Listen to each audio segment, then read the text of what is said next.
34 ans, l'âge où tout a basculé. Je me souviens encore de ce que je portais ce jour-là. Un sublime manteau bleu marine d'une grande maison de couture parisienne, porté comme une armure, pour camoufler ma tristesse, ma vérité et mon vrai visage.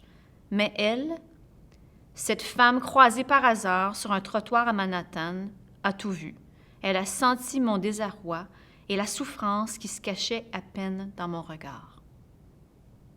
Le livre Splendeur, c'est un livre sur la transformation personnelle suite à ma propre transformation. Et c'est un livre qui est appelé à apporter de la douceur pour les lecteurs, pour les aider à traverser la période actuelle.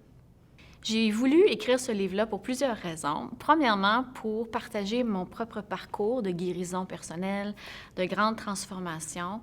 Et je considérais que mon histoire allait aider d'autres qui vivent les mêmes choses. Et puis aussi pour aider à apporter un baume sur les âmes, sur les personnes en ce moment, parce qu'on vit tous et toutes une période de grands changements, de grands chamboulements.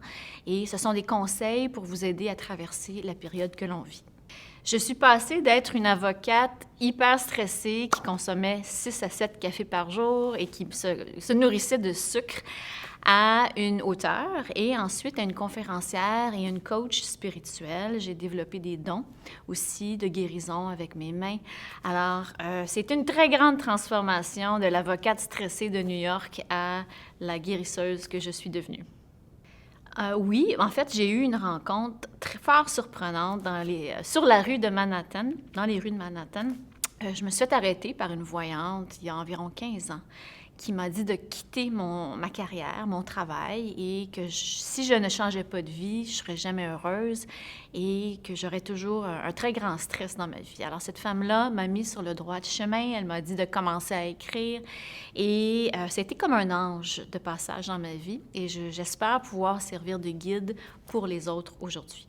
Ils occupent une très grande place, particulièrement les livres de développement personnel. J'en consomme énormément, mais aussi les romans, étant aussi romancière. Donc, je lis à tous les soirs avant d'aller dormir.